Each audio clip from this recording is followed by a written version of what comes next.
সম্পর্ক ঘনিষ্ঠ করতে ও নতুন বিনিয়োগের আশায় একসাথে মধ্যপ্রাচ্যের ৩ দেশ সফরে বের হয়েছেন মার্কিন প্রেসিডেন্ট ডোনাল্ড ট্রাম্প। শুধু সৌদি আরব থেকেই $1 ট্রিলিয়ন বিনিয়োগ অর্জনের আশা করছেন ট্রাম্প। এরপর কাতার ও আরব আমিরাতও সফর করবেন তিনি।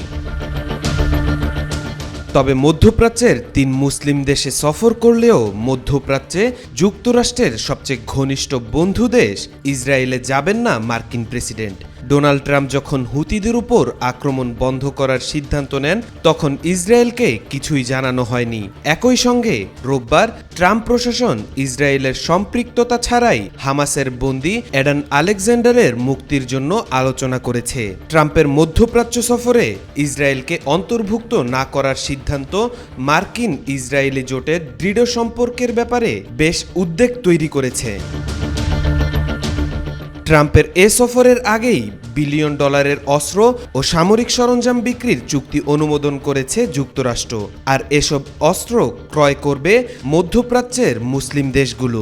মঙ্গলবার সংবাদ মাধ্যম আল জাজিরার এক প্রতিবেদনে এ তথ্য জানানো হয়েছে। প্রতিবেদনে বলা হয়েছে, যুক্তরাষ্ট্র সংযুক্ত আরব আমিরাতের সঙ্গে প্রায় $1.5 বিলিয়ন অস্ত্র ও সামরিক সরঞ্জাম বিক্রির চুক্তি অনুমোদন করেছে।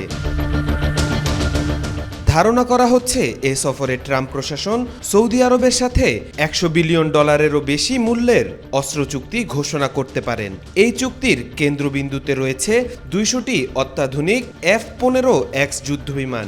জানা গেছে সফরে কুয়েত, বাহরাইন, কাতার ও ওমানের প্রতিরক্ষা কর্মকর্তারা যুক্তরাষ্ট্রের অস্ত্র নির্মাতা কোম্পানিগুলোর সঙ্গে বৈঠক করতে পারেন। শুধু তাই নয়, গুঞ্জন উঠেছে যুক্তরাষ্ট্রকে একটি উড়ন্ত প্রাসাদ তথা রাজকীয় বিমান উপহার দিতে যাচ্ছে কাতার, যেটি মার্কিন প্রেসিডেন্টের বিমানবহর এয়ারফোর্স ওয়ানে যুক্ত হতে পারে। যদিও কাতার সরকারের এক বিবৃতিতে বলা হয়েছে বিমানটি উপহার হিসেবে দেওয়া হবে না, বরং এটি সাময়িক ব্যবহারের জন্য যুক্তরাষ্ট্রকে হস্তান্তরের বিষয়ে আলোচনা চলছে। একদিকে আরব দেশগুলোকে কাছে টানছে ট্রাম্প, অন্যদিকে ইসরায়েলের সাথে বাড়ছে উত্তেজনা। মার্কিন গণমাধ্যমগুলো বলছে, সাম্প্রতিক বিভিন্ন ইস্যু নিয়ে ইসরায়েলের প্রধানমন্ত্রীর সঙ্গে যোগাযোগ পর্যন্ত বন্ধ করে দিয়েছেন ট্রাম্প। যদিও দুই নেতার বিভেদের বিষয়টি উড়িয়ে দিয়েছেন মার্কিন প্রশাসনের নেতারা। তাওফিকুল ইসলাম, আজকাল।